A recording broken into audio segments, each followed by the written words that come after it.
What's up? Good morning. We are on the very first day of the new semester for the spring, and we have a 3 hour delay.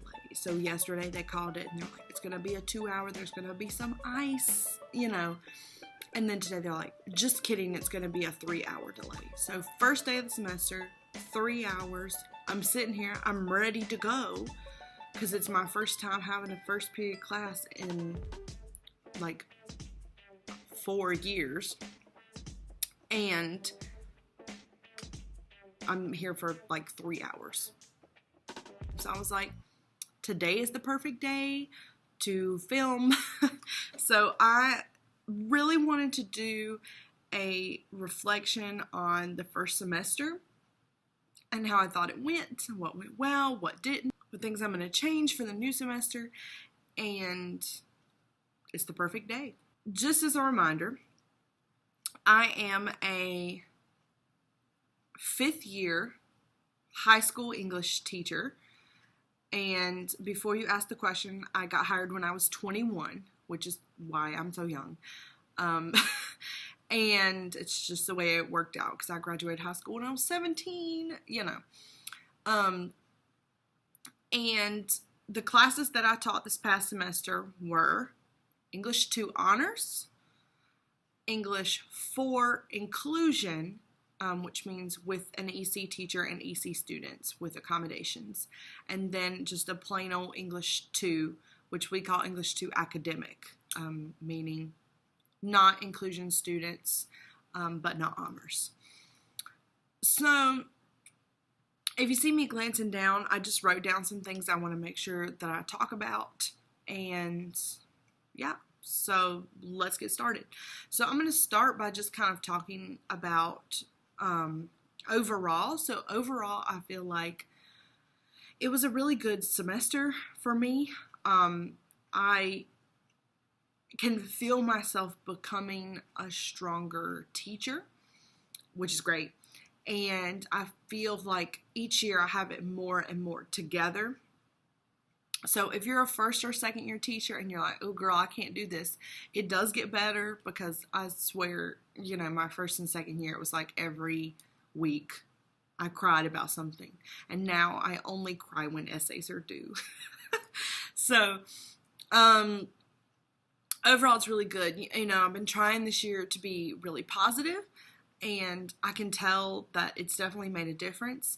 I've been trying to be very student focused, building relationships and things like that, and I can tell a difference on that. I will definitely be doing some of the same things, but I'll also be changing some things. And yeah, but overall it's a really good semester. So let's just get into the classes. So the first class I'm going to talk about, and I'm just going to go through in order, is my English 2 Honors class. So it was a bigger class for like my school because it was like 25 or 26. And I know some of you have like classes of 30 and stuff. I'm like, I'm sorry, but like that's a big class for me. And so that class was interesting because I had smart kids, which you expect in an honors class, but also had some kids that were average or like lower kids, but they worked really hard. So I've learned throughout the years that you will have kids that are really smart, and then you have kids that will trick you into thinking that they're very intelligent, but really they're just hard workers. So their essay might be amazing, but they spent 6 hours on it, whereas your quote unquote smart kid spent, an hour to get the same quality of work. So one of the things I really wanted to focus on was working with those kids that were hard workers, but it doesn't come to them as easy. And so I did the small groups this year, and that's where I group them with other people that are what I think in the similar situation, and I really learned a lot from it. I'm going to talk more about small groups later, but I realized that in that class I had a group who fell under that category, and they always changed their answer. Like, if they thought A was the answer, they could literally talk themselves out of it and then change it to C, and then it would be wrong. And they did that a lot. So we had to work on a lot of techniques to kind of get them to trust their gut and to be more confident in their choices and in themselves. So that was interesting. That class was different than the honors classes I've had lately. I've had honors classes that were kind of overrun by people that should not be in an honors class and were jokesters and would really kind of, I hate to say ruin, but like they kind of destroy, that sounds even worse, the atmosphere that you create in your honors class for like open discussion and things. I didn't have any in that class. Like, everybody was quote unquote good. And so, yeah, I would call it a true honors class. So that was interesting. So next was my seniors. And my senior class is an inclusion class, which again means that there are EC students in there and an EC teacher in there part of the time. I did have to share her with another teacher. That class was the class that tried me this year. So over half of the kids in that class I have had before. Over half. And it was also a large class. So it was also 25, 26. And they have to do graduation project, which means doing a 5 to 7 page argumentative research paper, a presentation in front of judges amongst like a portfolio and some other things. And that class really, it was so hard to get them to do anything. And I know they're seniors and they have senioritis, but usually in the fall, I don't have that big a problem with it. You know, I'm more worried about the spring semester seniors who are done. They didn't really pick interesting topics. They didn't really do good with the research. I did have some that did really well. I had some that tried really hard who didn't procrastinate. I did offer some things that I've never offered before, like staying after school to help them with stuff and things like that. It helped some kids. Of course, some of the kids that stayed were kids that didn't need any help. You know, they just wanted to be sure. Something I've noticed with that group is they are also very unsure of themselves. So they constantly need to ask, hey, can you read this? Am I doing this right? Will you check this? Will you help me with this? I don't understand. And like they're fine. Like they're doing it right most of the time. And so I'm really going to try to work for the next semester, which is now, because I have 2 classes of seniors, on really building their confidence in themselves and giving them ways to check their own stuff to make sure it's right, instead of relying on me as the end-all be-all or whatever. There were definitely some quote-unquote troublemakers in that class that made the class hard, and my usual way of dealing with them is humor. For whatever reason, they just grated on me to where I spend a lot of time yelling, which I'm not proud of. And as the semester went on, I just realized, like, the whole class is not bad. It's like 3 kids. And so I put those 3 kids in the opposite corners of the room, like one in the front left, one in the front right, and one in the back middle, and did the best that I could to kind of keep them on their work. There were still some issues, but like I was like, I gotta quit yelling at the whole group when it's just, 3 kids. So that's kind of my reflection from that class. And then my last class was my English 2 academic class, which again, non-inclusion, not honors, just regular. And it was literally my favorite class. 4th block, English 2, is usually a nightmare because the kids are dead by the time they get to you. This class was really small. I think by the time all these people had dropped and unenrolled and moved and whatever, there was like 14 if they were all there, which they never were. I had a kid that had to go on homebound because of some reasons. And the reason the class was so good was because it was really small. So it was easy to control, I guess. And the kids had a great sense of humor, and we were able to laugh and joke, but also get stuff done. And I think as a teacher, you find that you have to find the happy medium between laughing the whole class period and not getting anything done, and us being super serious and only working. And sometimes you have classes that can't handle fun stuff because they don't get anything done. This class could do fun things, get stuff done. Most of the time they used class time that I gave them to do things.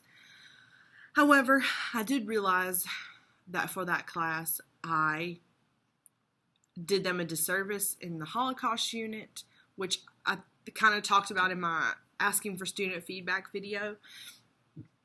And that was really a learning experience for me. I just love that class. They make me so happy. And they also got the brunt of like my frustration from my seniors because I had them after the seniors. And, you know, sometimes when you're in a bad mood, like, you know, it transfers to another class and you can't help it. They would always be like, we hate those seniors. And I'd be like, why? And they always put you in a bad mood. So they would always kind of get me out of it, and we would have a good class. So that was a good one. Overall, like I said, good semester. And I just have like some other reflections that I thought about that I thought I would share. Our district is doing what they're calling a Canvas Palooza, like PD thing, where it's a course you take in Canvas to learn how to use Canvas and maybe how to utilize it better. And I know going into it, I was like, I already know everything about Canvas. Like, this is going to be really boring. Well, I was wrong. I have learned a lot, and I have realized that I may be using Canvas incorrectly. Not incorrectly, but like I'm not using it the best way possible. So I'm really going to work on trying to make my Canvas units user-friendly is not the word. I realize that you can force kids to finish something before they move on to the next thing, which is really important to me. And you can set that up in Canvas, so I'm going to try that for the semester. And also, I need to put in more little activities and practices that we do all along the way instead of just one big test at the end or some worksheets. Like, I really want to try to do more of that. The other thing I realized for this semester, which I feel like I realize every semester and don't change, is I put in too many grades. Too many grades. Like, way too many grades. I really want to focus on doing more work but less grades, and then just choosing randomly what things I want to grade and just knowing that some things are just for practice. And I know a lot of teachers have the issue where they say, well, if I don't give a grade for it, the kids are not going to do it. I think if you word it and go around it correctly or in a different way, it can work. So I'm going to give it a try. I think I counted at one point how many grades I did, and I was like, good God. And so I just need to kind of work on that. The other thing that I tried this semester that was brand new was I tried doing small groups, which is stealing the model from elementary school. So you group kids with similar abilities and levels and then pull them over to work with you. I was really committed to it in the beginning, and then it fizzled out as we became busier and it became less of a priority. When I did do it, it was great. And I found out a couple things from it. One, it does work for high school. and you can use it pretty much however you want to utilize it. I would use it for things like, okay, get out the whiteboards and we're going to go over our vocab. Or, okay, we're all going to do this worksheet together instead of independently. Or we're going to have a discussion over here instead of with the whole class. And what I found with that was kids were more willing to ask questions or share that they were confused because it was in a smaller setting. Whereas if we're doing it with the whole class, they're not going to raise their hand and be like, I don't understand, or at least mine don't. But in that small group setting, they're sitting right across the table from me and they'd be like, I don't really get this. And that's very important. And high school kids are not really good about admitting that until after the fact. So I think it saved a lot of them on some concepts.